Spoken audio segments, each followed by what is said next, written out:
Class 10 भाई पढ़ लो आज। लो 8.4 और 8.4 का फर्स्ट के 5वें में पहला और दूसरा कर चुके थे, ठीक है ना। अब देखो थर्ड और तुम्हारे कमिंग सून बोर्ड एग्जाम के लिए सबसे अच्छा question for your board exam, question number 5 और एक्स से अपनी कौन सी चल रही है 8.4। क्लियर। और कल वाली बात याद रखते हुए हर बार मैं आप लोगों को क्या कहता हूँ कि सारे ट्रिग्नोमेट्रिक रेशियोज किसमें चेंज करो, साइन और कॉस में।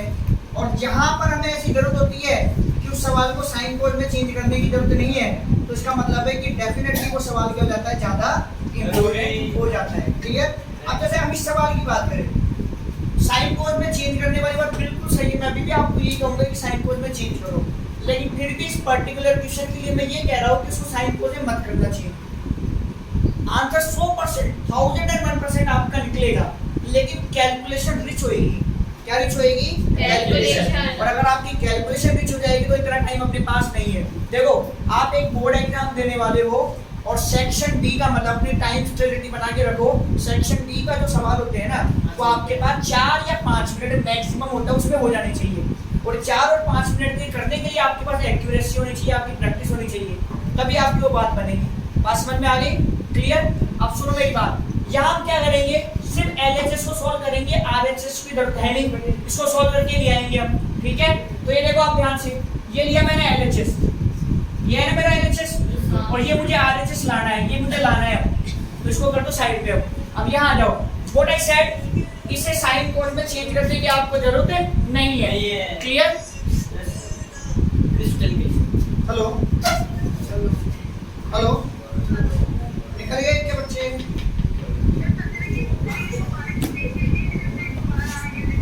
आज इवनिंग वाली क्लास नहीं है, वैसे कोई दिक्कत नहीं है, इवनिंग वाली क्लास तो है नहीं आज।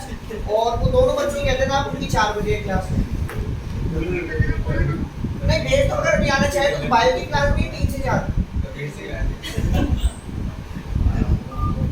आनी देखो इधर, अब आप क्या करो, उसको साइन कॉस में तो चेंज करो मत, जो आपके पास दे रखा है ना उसी से करना है इसको। तो सुनो देखो क्या करना है, दोनों तरफ के कोड है ना इनको tan में चेंज करो, दोनों तरफ के कोड tan में चेंज कर दो, तो आपका tan थीटा एज इट इज।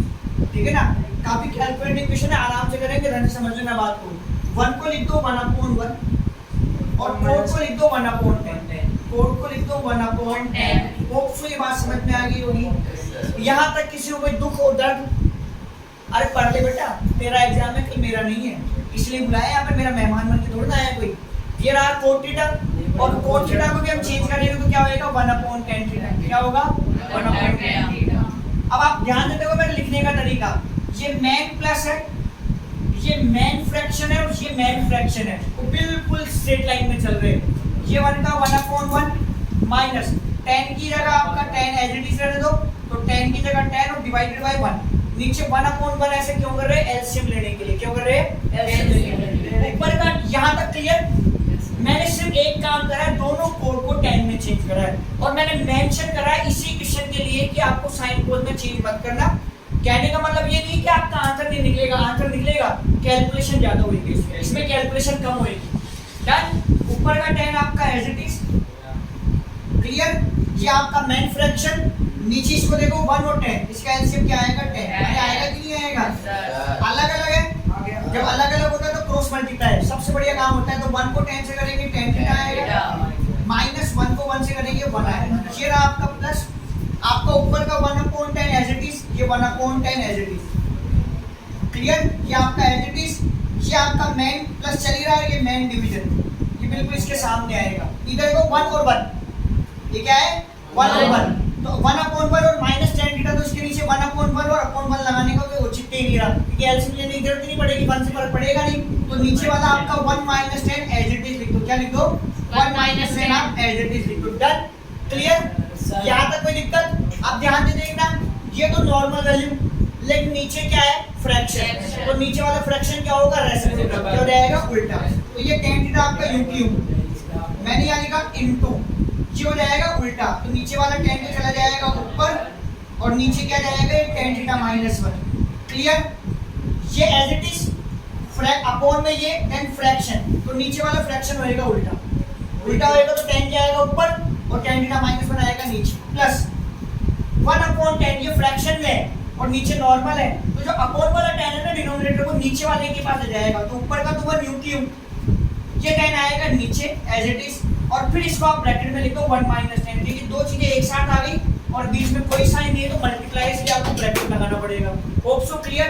फिर देखो tan एज इट इज 1 की जगह 1/1, कोड की जगह 1/10। मैंने पहले स्टेटमेंट कह दिया कि हम कोड और कोड को ही चेंज कर रहे हैं tan में, इसकी जगह लिखा 1/10, ये एज इट इज, नीचे का 1 as it is, minus as it is, tan as it is, sorry ये कोड एज इट इज नहीं, कोड की जगह क्या लिखना है 1/10, ये को एज इट इज लिख दो वापस से, नीचे फ्रैक्शन में है तो 1 और 10 का एलसीएम ले लो 10, अलग अलग है सीधे क्रॉस मल्टीप्लाई कर दो ऐसे, this into this minus this into this, फिर ये प्लस ये 1/10 एज इट इज, ये लाइन u क्यूब और ये नीचे 1 - 10 u क्यूब। अगले स्टेप में क्या करा, ये फ्रैक्शन मैंने नीचे वाला इसको कर दिया उल्टा, क्या कर दिया उल्टा, तो tan गया ऊपर और tan थीटा -1 नीचे नीचे, ये tan आ गया नीचे, ये फ्रैक्शन में है ना तो ये tan नीचे वाले के पास आ गया, नीचे आ गया, तो दो वैल्यू एक साथ आ गई तो ऐसे नहीं लिखना है, ऐसे छोटी गाड़ी नहीं लिखना है, इसको पैक करना है, क्या करना है पैक, ओपन में भी इसका मतलब मल्टीप्लाई है, क्लियर। इसको देखो बिल्कुल हूबहू एक जैसे, ठीक है ना। अब मुझे एक बार बताओ, मैं 4 - 5 लिखता हूँ, मेरा आंसर आता है -1, क्लियर, और मैं यहाँ पर लिखता हूँ माइनस कॉमन लेके 5 - 4, तो भी मेरा आंसर कितना आएगा -1।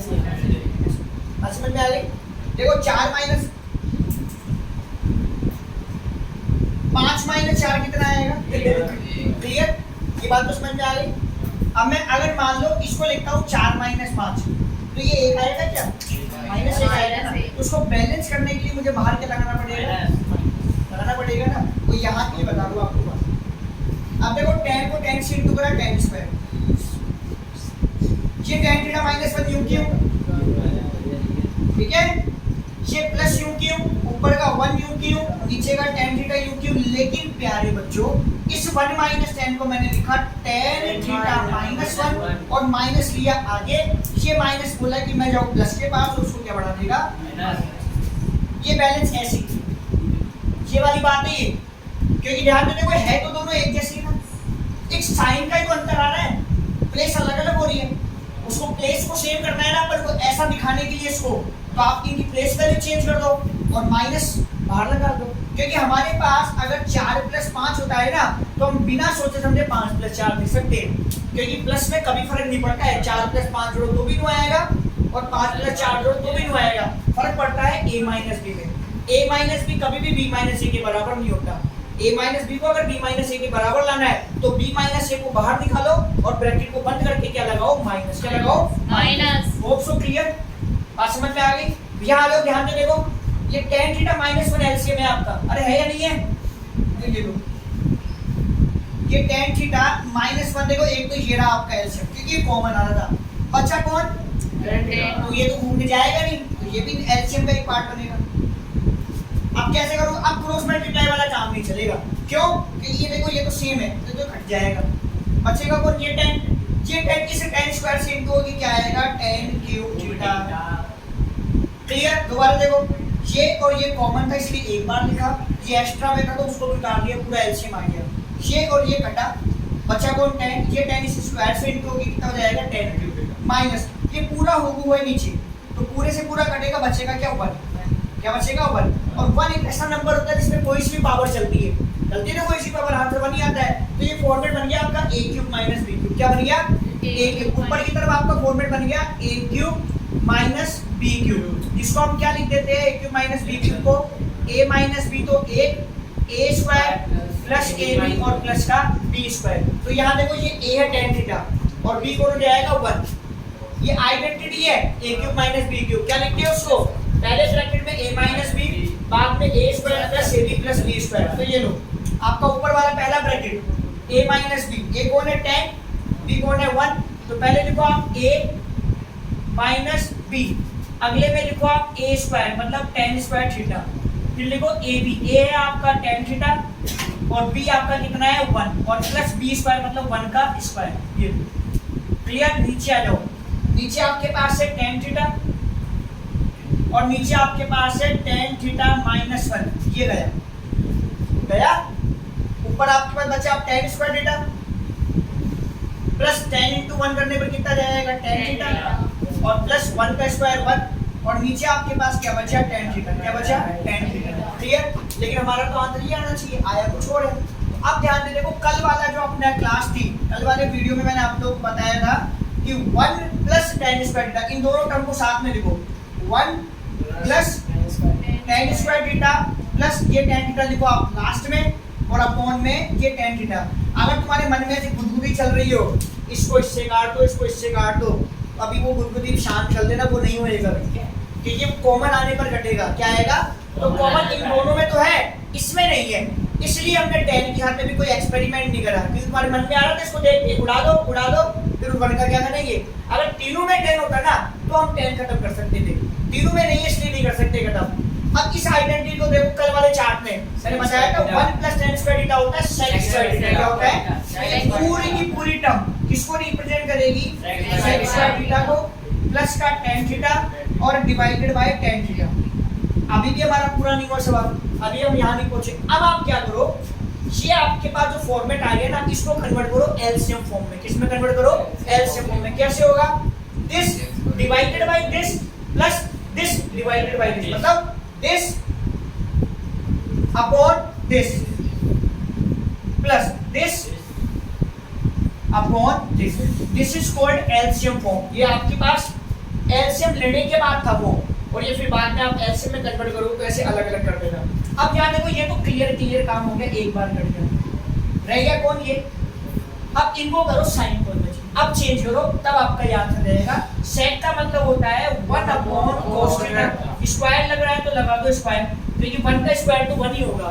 और रह गया कौन? tan, tan का मतलब होता है sin theta divided by cos theta, और ये आपका हो गया प्लस का 1। फ्रैक्शन अपॉन फ्रैक्शन, तो नीचे वाले फ्रैक्शन का क्या होएगा? रेसिप्रोकल। क्या होएगा? रेसिप्रोकल। क्या कर दूं? चलो आप पहले इतना लिख लो, एक बार एक दो लाइनें लिख लो ऊपर की। और बच रहा है तो भाई देखो, इसके बाद अपने यहाँ हो गया फ्रैक्शन, देन अपॉन में फ्रैक्शन।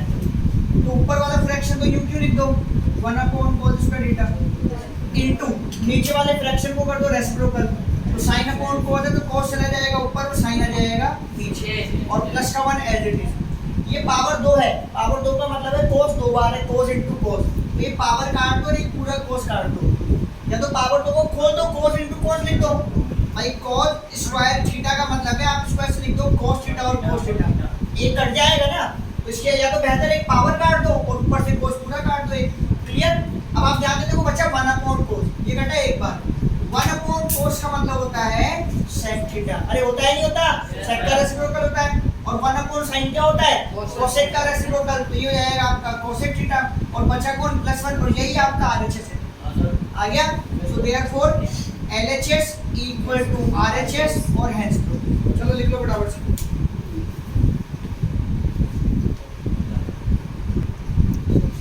देखो फोर्थ वाला क्वेश्चन देखो, इसका फिफ्थ का फोर्थ। अब ध्यान से सुनना, बुक के अंदर साफ साफ मेंशन है कि LHS RHS दोनों को सॉल्व करो। बोर्ड एग्जाम में ऐसा लिखा हुआ नहीं आएगा, बोर्ड एग्जाम में आता है प्रूव दैट ट्रिग्नोमेट्रिक आइडेंटिटी, ऐसे नहीं लिखा है LHS RHS में। और मैं आपको पढ़ाते समय हर बार ये बात कह रहा हूँ कि हमें जरूरत ही नहीं होती RHS की, रेयरेस्ट केस में RHS की जरूरत होती है, ये बिना RHS को सॉल्व करे हो जाएगा।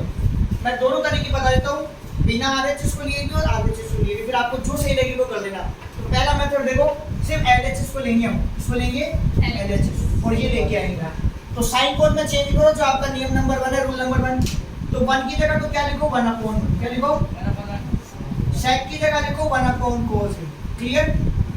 डिवाइडेड बाय, इस sec की जगह लिखो 1 अपॉन cos। एक बार बताऊं, हकीकत बताऊं, तुम्हारी ट्रिग्नोमेट्री इतनी मजेदार नहीं है जितनी ट्रिग्नोमेट्री जो इसकी सिस्टर वाला बैच था ना, उनकी थी राजस्थान बोर्ड की, शानदार ट्रिग्नोमेट्री थी, वैरायटीज ऑफ क्वेश्चन थे, बल्क में थे क्वेश्चन। आप लोगों को कुछ भी नहीं है, बहुत कम क्वेश्चन है इनकी, इसकी किताब दिखाऊंगा अभी तुम्हें, मतलब शानदार शानदार क्वेश्चन ट्रिग्नोमेट्री की। देखो ये as it is fraction plus fraction, नीचे तो सिंगल है तो ऊपर डबल फ्रैक्शन में बीच में प्लस है, तो क्या लेंगे? एलसीएम। क्या लेंगे? एलसीएम। मैं ये नहीं कर रहा हूँ, सॉरी ये कर रहा हूँ, ये रहा बराबर 1 और cos a का एलसीएम क्या आएगा? cos a क्या आएगा? cos a। अलग अलग है तो क्रॉस मल्टीप्लाई, 1 को cos a से इंटू करो cos a आएगा, प्लस 1 को 1 से इंटू करो 1। ये मेन फ्रैक्शन देखो ये, और ये मेन फ्रैक्शन ऊपर वाले फ्रैक्शन से बड़ा होगा, नीचे as it is. Also clear? Again fraction upon fraction. देखो अब फिर वही वाली बात, क्या लिखना है यहाँ पर? cos a plus 1। अब वही वाली बात कि 4 प्लस 5 लिखो या 5 प्लस 4 लिखो, बात एक ही है ना? ठीक है पक्का? तो मैं इस cos a प्लस 1 को लिख देता हूँ 1 प्लस cos a, कोई दिक्कत? ये और अपॉन में cos a यूं की यूं, नीचे वाला फ्रैक्शन में इंटू लगाओ, रेसिप्रोकल करके लिखो cos a अपॉन यूं। क्या लिखो? आपको क्लियर दिखाई दे रहा होगा? इस 1 का कोई लेना देना नहीं है, तो ये रह गया आपका 1 प्लस cos a। हम एक वर्ड मान में लेते हैं, अभी हमारा आंसर नहीं है, आप देखो हमारा आंसर कुछ हो रहा है, हमारा सवाल खत्म, इसके आगे तो बचा ही नहीं स्टार्ट करने के लिए। लेकिन आपने एक बात सुनी होगी, कई बार मैंने कहा है हम करते हैं रेशनलाइजेशन, हम करते हैं ना रेशनलाइजेशन। आप लोगों ने हमेशा डिनोमिनेटर का रेशनलाइजेशन करा है, किसका करा है? और हमेशा उसी का करते हैं मैक्सिमम टाइम। और आज आप करोगे न्यूमरेटर का रेशनलाइजेशन, और मतलब आपने कुछ अलग हटके किया तो वो सवाल अपने आप क्या हो गए? अगर मैंने उस किताब को फॉलो नहीं करा, वो किताब कह रही है आपको क्या, एनसीईआरटी क्या कह रही है, इसको भी सॉल्व करो उसको भी सॉल्व करो, और मैं क्या कह रहा हूँ, हमें जरूरत ही नहीं होती आरएचएस की, रेयरेस्ट केस में आरएचएस की जरूरत पड़ती है, एलएचएस से हमारा काम हो जाता है। लेकिन अब इसको कैसे लाए हम, तो देखो अब ध्यान से, अब हम करेंगे रेशनलाइजेशन, और किसका करेंगे? न्यूमरेटर का। किसका करेंगे? न्यूमरेटर का। सो 1 प्लस cos a, तो यूं क्यों ये लगाया मैंने इनटू, या साइन कौन सा है? प्लस। तो जब रेशनलाइज करते हैं तो अपोजिट साइन काम करते हैं, 1 माइनस cos a और अपॉन 1 माइनस cos a। ये आपका किसका रेशनलाइज कर रहे हो आप? न्यूमरेटर का। किसका कर रहे हो? न्यूमरेटर। आप जनरली ऐसे देखते थे 1 अपॉन √2 प्लस 1 देखा और तुरंत आप यूं करना शुरू कर देते, अरे हाँ या ना? यस। ये आप किसमें करते थे? डिनोमिनेटर में। किसमें करते थे? डिनोमिनेटर। और मैं आपको आज क्या सिखा रहा हूँ कि हमें न्यूमरेटर में भी करना पड़ सकता है। अब ध्यान से देखो उसको, इसकी भावनाएं देखो, a प्लस b और a माइनस b। कल वाले भी टॉपिक में आया था, जिसको क्या लिख देंगे? a square minus b square, मतलब a मतलब 1 का स्क्वायर माइनस b आपका cos a है, तो cos a का स्क्वायर मतलब cos स्क्वायर है, और अपॉन में नीचे वाली term as it is 1 minus cos a। और प्यारे बच्चों 1 का स्क्वायर कितना होता है? 1। कितना होता है? 1 माइनस cos स्क्वायर a मतलब cos स्क्वायर a ही रहेगा, और अपॉन में कौन है साहब? 1 माइनस cos a। कौन है? 1 माइनस cos a। और प्यारे बच्चों चार्ट देखो, कल वाला चार्ट देखो, और जो आइडेंटिटी बताई थी मैंने, उसमें इसकी वैल्यू क्या लिखवाई थी? क्या लिखवाई थी? Sine square a। तो ये साइन स्क्वायर है, और अपॉन में कौन हो जाएगा? 1 माइनस cos a। क्या ये आपका आरएचएस आ गया? आ गया? उसने कहा था एलएचएस आरएचएस को अलग अलग सोल्व करो, हमने सिर्फ एलएचएस को सोल्व करा, हमारा आरएचएस आ गया है। ये हमने लिखा therefore LHS equal to RHS और हेंस प्रूफ। अब बात करते हैं तुम्हारी, ये एक काम हो गया आपका पॉइंट है, ये सवाल पूरा खत्म हो चुका है आपका। अब बात करते हैं एनसीईआरटी। एनसीईआरटी ने कहा आप एक चीज करना, दोनों में से एनसीईआरटी बोल रही है, लिख रही है इसको अलग सॉल्व करो, इसको अलग सॉल्व करो। तो साहब अगर मैं एनसीईआरटी को फॉलो करता हूँ तो मेरा सवाल पहले मैं यहीं पर ही रोकूंगा, इतने पर। कहाँ पे रोकूंगा? इतने पर। एनसीईआरटी को फॉलो करता हूँ तो मेरा सवाल यहाँ रुकेगा पहले। अब आप एनसीईआरटी को फॉलो करते हो तो ये लो आरएचएस, क्या लो? आरएचएस को लिखो। आरएचएस कहता है साइन स्क्वायर a और अपॉन में 1 माइनस cos a कहता है। अब मैं उसके अकॉर्डिंग मैं साइन स्क्वायर को चेंज करूंगा। साइन स्क्वायर को क्या लिख सकता हूं मैं?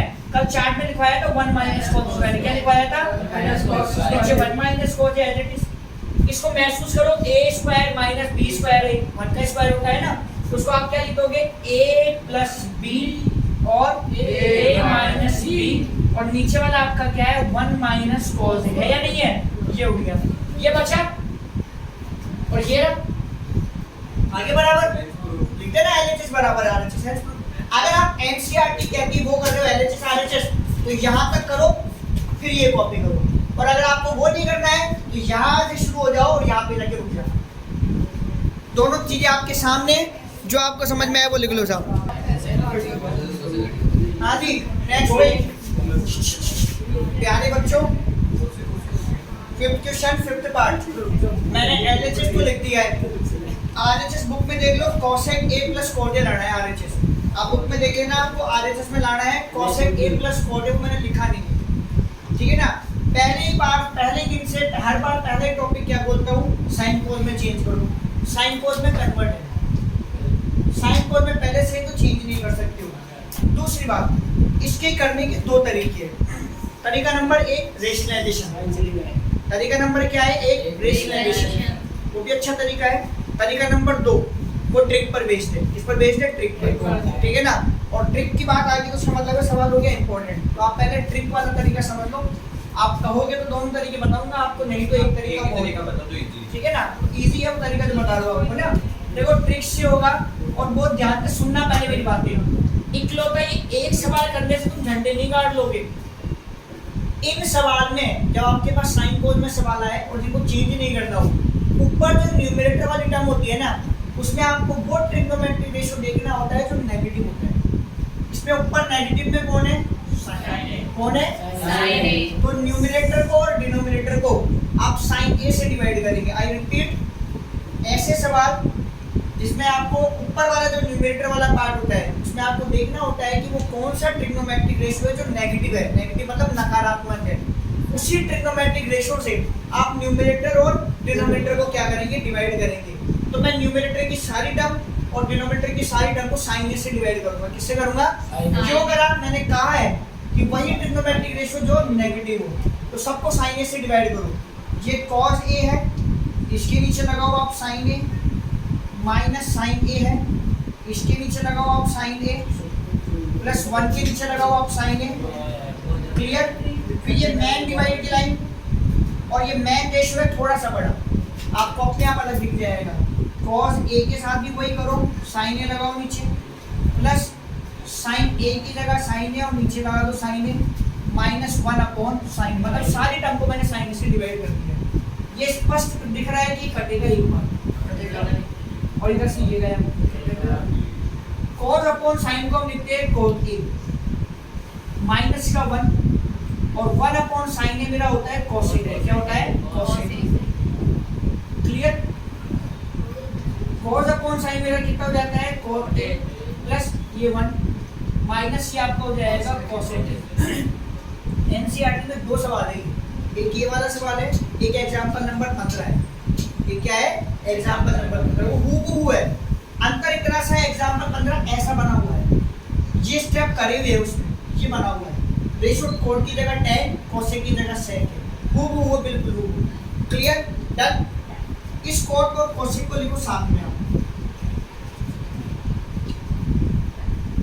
-1 को कर दो असाइड, असाइड मतलब साइड में।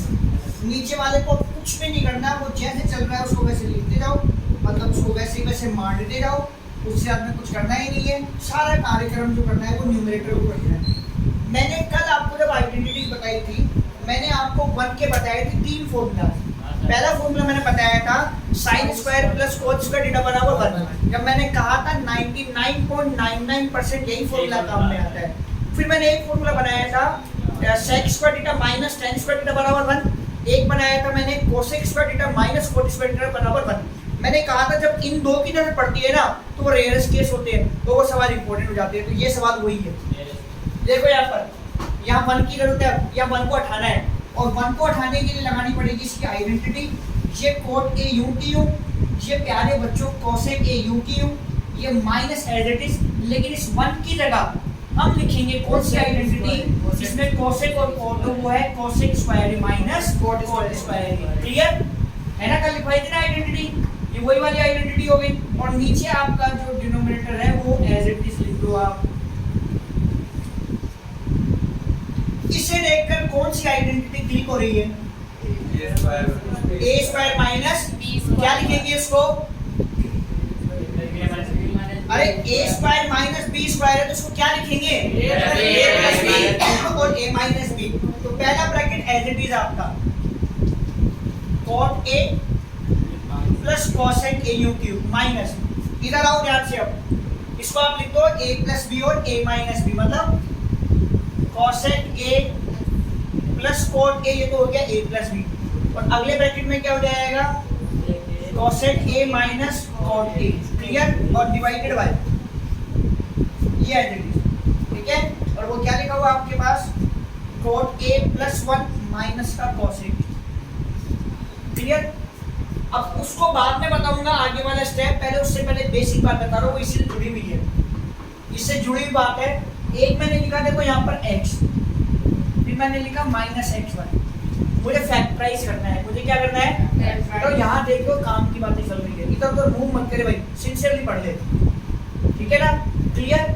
यहाँ से क्या कॉमन आ रहा है, क्या बचेगा पहले 1 माइनस, पक्का सबको बात समझ में आ गई, 100% या 1000%, चलो साहब। तो ये इस ब्रैकेट को देखो, माइनस इसको देखो, फिर उसके बाद ये इनटू में सेम है या नहीं, मैंने इसको लिखा था अभी x, फिर माइनस मैंने फिर लिखा था x, और मैंने इसको लिखा था y, और मैंने क्या कॉमन लिया था x।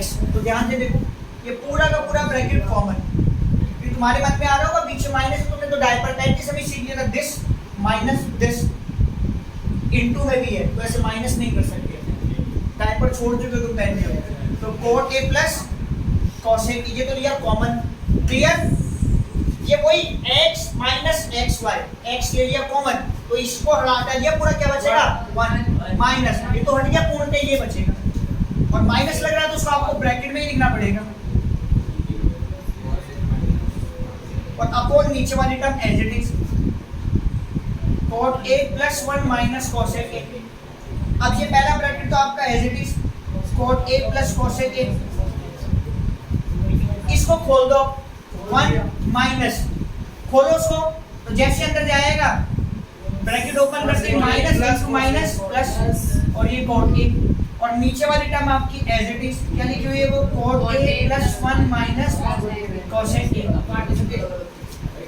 अब कट गया क्योंकि इनटू में है ना ये इनटू में है, बीच में प्लस नहीं लग रहा है, अब बीच में प्लस होता तो नहीं काट सकते थे, इनटू में है तो पूरी पूरी कट गई, बचा क्या cot a plus cosec a, और यही आपका कौन है, प्यारे बच्चों RHS। तो इसका मतलब क्या हो गया, LHS किसके बराबर है, RHS के। नेक्स्ट ग्रुप दो क्वेश्चन में सब बच्चों को मुंह देखने लायक है। लो भाई 6 पार्ट और देख लो, लास्ट क्वेश्चन देखते हैं आज की क्लास में, फिर कल मिलेंगे आपसे, है ना। सुनो जी, देखो इधर बराबर से, ये आपका LHS है और आपको लाना है RHS। देखो पहली बात, साइन पोल में चेंज करते कर रखा है, ठीक है, साइन पोल में चेंज करते इसने कर रखा है, तो बढ़ाए कैसे सवाल को, सीधी सी बात है रेशनलाइजेशन कर दो, आपका 1 plus sign A you Q, और नीचे 1 माइनस साइन ए, तो अपन डिनोमिनेटर के तो करते हैं, और यहाँ डिनोमिनेटर की नीड है, वैसे वाला सीन ही नहीं है कि अपन को न्यूमरेटर का करना है, ये माइनस लग रहा है ना, तो प्लस लगा लो, 1 प्लस साइन ए अपॉन 1 प्लस साइन ए, क्लियर। इस ब्रैकेट को मतलब इस वैल्यू को और इस वैल्यू को ध्यान से देखो, दोनों वैल्यू बिल्कुल एक जैसी है या नहीं है, तो ये आपका बन जाएगा 1 प्लस साइन ए का होल स्क्वायर, क्या बन जाएगा, होल स्क्वायर, क्लियर।